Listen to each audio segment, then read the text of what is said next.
가장 공급 과잉으로 빨리 넘어가는 쪽이 배터리예요. 중국이 전기차 배터리에 가장 영향을 많이 미쳤죠. 모든 다른 나라들도 다 이제 배터리 만들려고 하니까 미국, 유럽 다 지금 얘기를 하잖아요. 그러니까 이제 생산 캐파가 엄청나게 빨리 늘어나는 거죠. 근데 여기서 재밌는 거는 그렇다 하더라도 단가가 낮아지잖아요. 수요와 공급에 있어서. 그러면은 완성차들은 좋죠. 완성차 입장에서 당연히 원가가 떨어지는 거죠. 그래서 저희의 입장에서는 전체 파이로 보고 있어요. 네, 원고 투고 쓰리고 여러분은 지금 유한타증권의 유동원 본부장님과 함께하고 계십니다. 네, 저희 투자고에는 네. 많은 전문가들이 나오셔서 최근에 이제 흐름이라든지 이런 거 짚어주시니까요. 그 전에 것들도 구독, 알림, 좋아요 이렇게 좀 부탁을 드리겠습니다.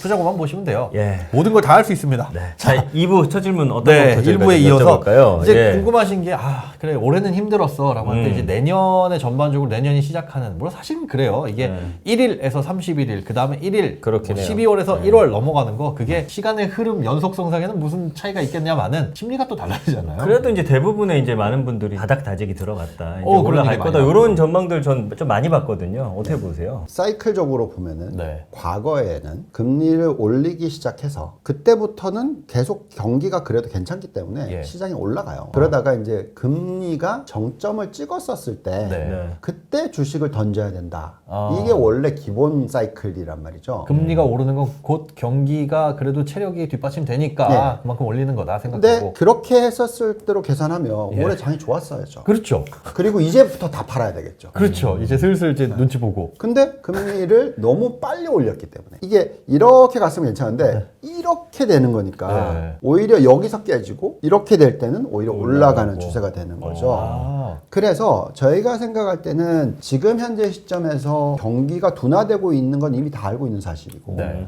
이익 증가율도 올해 3분기 숫자를 보고 있으면은 2.5%대로 떨어졌어요. 작년 동기 대비해서 미국이 S&P 500이 그리고 4, 4분기가 마이너스로 예측이 되고 있고 1, 4분기도 거의 성장 없다고 보고 있고 2, 4분기도 없다고 보고 있고 이제 3, 4분기부터 좀 괜찮아질 거야 4, 4분기 나아질 거야 이렇게 지금 예측이 되고 있어요. 근데 그거는 이제 실적의 예측이고요. 경기 사이클을 한번 생각해 보세요. 둔화는 일어났는데 이제 경기 침체 안 들어갔죠. 그러면은 이익이 이렇게까지 훅 줄어들까요? 아니단 말이죠. 그리고 오히려 이익이 확 줄어드는 거는 만약에 경제 사이클로 따져서 내년 말에 경기 침체가 온다 그러면은 네. 이익 증가율이 지금은 계속 있다가 오히려 3, 4분기, 4, 4분기 됐을 때 확 떨어지는 걸로 가는 게 맞죠. 네. 자, 그러면 주식을 원래 사이클로 따지면은 지금 던져야 되겠지만 네. 그게 아니라 이미 너무 많이 빠져 있으니까 네. 예측했던 것보다 괜찮은 경제 성장률이 나오면 주가는 오른단 말이죠. 그래서 저희가 판단하기에는 올해 4, 4분기 실적 발표될 때 그러니까 내년 1월이죠. 그리고 내년 4월 달이 되면 1, 4분기 실적 발표될 때 실적이 예상보다 좋게 나오면 오히려 시장은 지금 반등을 했고 조정을 받지만 또다시 올라가고 또 조정을 받지만 또 올라가고 이런 식일 거라는 거죠. 그러다가 예측보다 안 좋은 실적이 나오기 시작하면 그때 또 다시 빠지는 거예요. 그래서 그거를 보려면은 앞으로 계속 숫자를 확인할 수밖에 없어요. 어쨌든 지금은 저희가 판단하기에는 시장이 너무 과하게 안 좋게 예측을 하고 있다. 그래서 애널리스트들이 벌써 이익 추정치를 마이너스로 꺾어버렸다.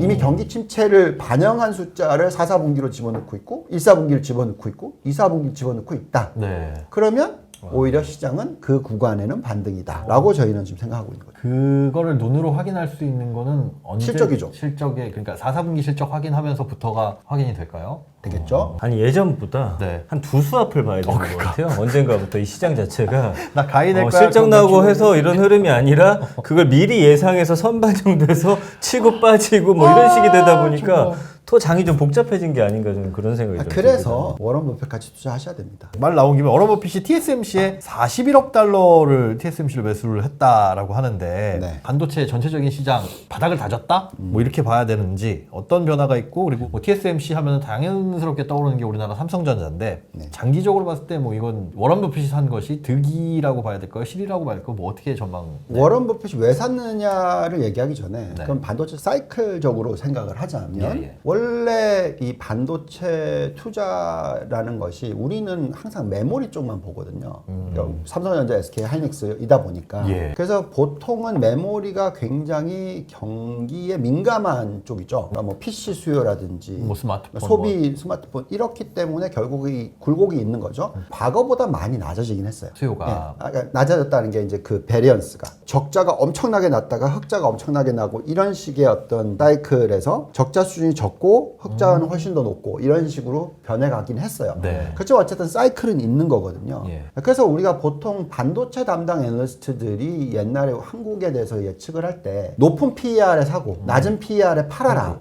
이런 식으로 얘기를 했단 말이죠. 네. 그게 이제 사이클적으로 미리 선반영하는 케이스라는 거죠. 예. 그래서 지금 현재의 메모리 쪽이나 D램 쪽이나 이런 걸로 봤었을 때는 어쨌든 내년 1사분기, 2사분기 정도면 바닥을 다진다라고 생각하고 내년 하반기에는 돌아선다라고 생각한다면 네. 지금 사셔야 되는 거죠. 미리 선반영을 한다고 생각하면. 네네네. 그러니까 지금 PE 멀티플이 엄청나게 안 좋은 거죠. 뭐 반도체 중에서 SK 하이닉스 지금 뭐 한 달 전에 적자 얘기가 나오더니 최근에는 이제 뭐 6조 적자, 뭐 그러니까 엄청나게 큰 규모의 적자까지 얘기 나오잖아요. 네. 그러니까 이렇게 얘기를 하면 그게 PE 멀티플이 엄청나게 높은 거죠. 사실. 네. 예, 흑자가 나면 조금밖에 안 나는 건 PE 멀티플이 엄청나게 높은 거죠. 네. 이럴 때 사는 게 맞는 거죠, 사실은. 예. 근데 그거는 사이클적으로 들여다보는 거고요. 워런 버핏이 TSMC를 산 거는 그거하고 전혀 상관이 없는 내용이죠. 메모리가 아니기 때문이에요? 그렇죠. 아. 기본적으로 왜 반도체 수요가 네. 늘어나느냐, 그 반도체가 도대체 어디에 들어가느냐, 이게 중요한 거거든요. 네. 우리가 지금 접하고 있는 이 시대는 4차 산업혁명 시대라고 너무나 책들도 많이 나왔고 우리가 다 알고 있는 내용이잖아요. 예. 그게 이제 자율주행으로 갈 거고 전기차로 가는 거고 우리가 반도체가 모자라서 차를 못 생산했고 모든 이제 옛날에 과거에는 반도체 수요가 차 한 대 만들 땐 얼마였는데 그게 10배로 늘어났다는 둥 뭐 이런 식의 네. AI, 인공지능. 데이터 마이닝, 인공지능 이런 분들 엄청난 수요가 들어갈 거 아니에요. 네. 그렇기 때문에 결국은 이것이 전부 다 생산성을 향상시켜주는 요소들이거든요. 거기에 가장 핵심 부품이 반도체인 거죠. 아. 예, 그래서 결론적으로는 이 산업은 계속 성장 산업이다. 네. 그러니까 이런 거는 먼 미래를 놓고 봤었을 때도 계속 사야 된다. 이런 개념인 거죠. 네. 보면은 뭐가 중요하냐면 지금 파운드리, TSMC잖아요. 그 다음에 장비가 필요하죠. 수요가 항상 더 많을 거라고 생각하니까. 그 다음에 전기차나 자율주행을 연결시키려면 통신이 필요해요. 통신 관련 반도체, 5G. 요 세 개가 계속적으로 지금 좋아 보이는 거죠. 그래서 저희가 이제 반도체 종목들을 쭉 뽑아가지고 필라델피아 반도체 지수 안에 있는 종목들 네. 그리고 거기에는 안타깝게 삼성전자, SK하이닉스는 없어요. 그래가지고 포함시켜서 쭉 이제 계산을 해보면 위에 상위에 매력이 있어 보이는 쪽이 TSMC, 5G 관련된 반도체, 퀄컴, 스카이웍 솔루션 뭐 이런 식의 그 다음에 이제 좀 더 나아가면 이제 데이터 마이닝과 연결되어 있는 데이터 센터라든지 이런 쪽. 그리고 메모리는 지금 조금 사이클적으로 이제 뭐 바닥을 다지는 타이밍을 잡는 타이밍인 거죠. 그래서 아직 메모리보다는 네. 비메모리 쪽으로 집중을 하고 지금은 그렇게 하고 있고요. 시세 상황에 상관없이 장기적인 투자로 본 거잖아요. 그렇죠? 네. 일단은 비메모리 쪽에 워런 버핏이 투자를 한 것도 실제로 그러면 본부장님도 네. 이 랩 운영하시잖아요. 비메모리 쪽에 비중이 굉장히 작아요. 메모리 쪽이. 비메모리 쪽은 이렇게 보시면 돼요. 네. 반도체 지수 있잖아요. 예. 필라델피아 반도체 지수. 네네. 메모리 비중이 얼마인 줄 아세요? 아니요. 5%가 안 돼요. 그래요? 왜냐하면 SK 하이닉스와 삼성전자가 없어요. 필라델피아 반도체. 그거 없는 이유가 뭐예요? 그 미국에 상장이 안 돼 있어서. 그렇기 때문에. 그래서 마이크론만 들어가 있어. 그럼 만약에 SK 하이닉스와 삼성전자를 포함시키면은 메모리 비중이 한 30% 되겠죠. 30% 정도. 한 20 몇 프로, 30%까지 되겠죠. 네. 근데 저희는 SK 하이닉스나 삼성전자를 안 들고 있고 마이크론도 안 들고 있죠. 대신에 지수는 들고 있거든요. 그러면은 비중은 엄청나게 낮은 거죠. 그래서 저희는 종목으로 들어가면 저희가 직접적으로 산다라고 한다면 그런 종목을 사겠죠. 장비든 5G든 뭐 파운드리든 비메모리 쪽으로 사겠죠. 이것 좀 여쭤볼게요. 최근에 2차 전지 좀 주춤거리는데 네네. 이것도 이제 방향은 어쨌든 가는 거 맞잖아요. 워렌 버핏처럼 투자한다면 사실은 사는 것도 나쁘지 않아 보이는데 네, 2차 전지는 어디에나 필요하니까. 이거 좀 어떻게 정비하면 좋을지. 굉장히 중요한 얘기를 했어요. 워런 버핏의 오른팔이신가요? 굉장히 연세 많으신 분이잖아요. 네. 그분이 얘기했던 것 중에 보시면은 일론 머스크가 네. 엄청난 기여를 했다. 사회적으로. 네. 예, 전기차로 전환하는 부분이죠. 자, 그게 이제 뭐를 의미하냐면 왜 전기차와 전기차 배터리 산업이 중요하냐. 그만큼 생산성을 엄청나게 향상시켜주는 업종이라는 거죠. 물가 상승률을 낮춰주는 그런 업종이라는 겁니다. 자, 예를 들면 과거에 내연차를 만들다가 전기차로 전환이 되면 0에서 60km 가는데 전기차는 훨씬 더 빨리 가잖아요. 속도를 내는데요? 속도 내는 제로백, 제로백. 네, 그죠? 뭐 그렇기 때문에 테슬라 좋아하는 거잖아요. 그죠? 그리고 또 보시면은 이제 우리가 흔히 얘기하는 부품이 들어가는데 예를 들어서 내연기관이 100이 들어가면 전기차는 30밖에 안 들어간단 그렇죠. 말이죠. 앞에도 트렁크가 있을 정도로 그냥 널널하니까. 자, 그러니까. 자, 이렇게 되면은 당연히 생산성은 높아지죠. 그래서 테슬라가 단가를 낮추면서 그러면서 마켓시어를 잡아먹었고 그렇지만 그래도 마진이 높게 나와요. 그 회사는. 테슬라는 기가팩토리 뭐 이렇게 얘기하면서 원래 이 굴뚝 산업이라고 얘기하는 자동차 산업 내연기관은 노조가 굉장히 세요. 해외도 당연하죠. 미국이 왜 망했습니까? 네. 뭐 워낙 노조가 세기 때문에 유럽도 마찬가지였겠죠. 과거에. 근데 지금 보시면은 이런 기가팩토리라든지 그 전기차 관련 쪽은 워낙 자동화를 많이 시키고 있기 때문에 사람이 덜 필요하단 말이에요. 그래서 우리나라 자동차 입장에서도 조지아주라든지 미국 쪽에다가 공장을 짓는 게 기본적으로 나쁘지가 않은 거죠. 사실은 거기에 공장을 못 짓는 게 인건비 부담이었는데 그렇죠. 그게 덜하니까 덜하니까.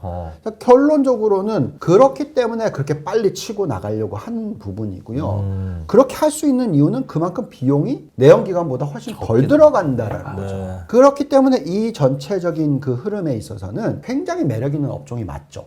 그래서 꼭 들고 가야 되는 그 산업인 거는 맞죠. 그리고 이 전기차와 또 연결이 되는 게 자율주행과 연결이 되고 플랫폼이랑 또 연결이 되면서 5G, 6G, 자율주행 이렇게 다 연결이 되는 거잖아요. 맞습니다. 그래서 이 산업이 큰 파이로 놓고 보면 여기에다가 집중 투자를 해야 되는 게 맞죠. 자, 근데 중요한 거는 가장 공급 과잉으로 빨리 넘어가는 쪽이 배터리예요. 쉽게 얘기를 하면 중국이 전기차 중에서 전기차 배터리에 가장 영향을 많이 미쳤죠. 우리나라의 마켓시어가 30%대에다가 20%대 떨어졌고 얘네들이 또 20%대에다 30% 늘어나고 이런 식으로 하고 있죠. 모든 다른 나라들도 다 이제 배터리 만들려고 하니까 미국, 유럽 다 지금 얘기를 하잖아요.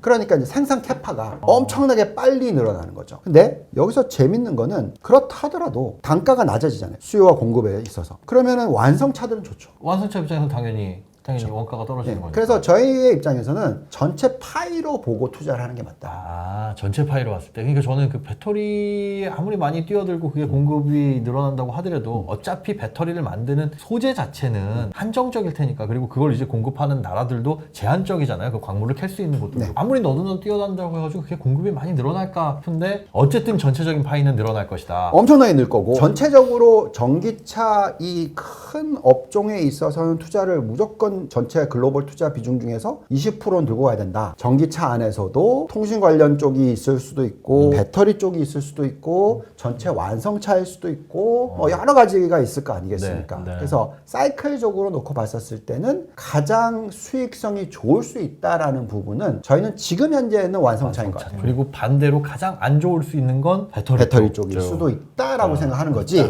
그렇다고 해서 그러니까 그거는 이제 어떻게 계산하는 거냐면 종목마다 이제 밸류에이션을 돌려보잖아요. 그래서 이제 ROE가 어떻게 될 거고 상대적으로 PBR이 얼마고 PER이 얼마고 이런 식으로 계산을 하면서 적정 가치를 구해보면 그러니까 완성차의 매력도는 상당히 높은데 배터리의 매력도는 상대적으로 많이 올랐으니까 주가가 결론적으로 이게 어디에 더 비중을 더 실을 거냐의 싸움이지. 뭐 어차피 태울 돈은 한계가 있으니까. 전체 20%를 내가 투자를 할 건데 그거를 배터리를 살 건지 완성차를 살 건지 뭐 그 관련된 다른 부품을 살 건지 알아서 해야죠. 해야 되는데 본부장님이 보시기엔 배터리 쪽은 아무래도 이런 공급 과잉의 이슈가 있을 수 있으니 그렇다고 해서 이거 팔자 이거 아니고 더 매력적인 게 완성차 쪽. 완성차 쪽이나 아니면 그 자율주행과 연결되어 있는 쪽의 부품이라든지 전기 시스템이라든지 그런 종목들을 또 찾으실 수 있으세요.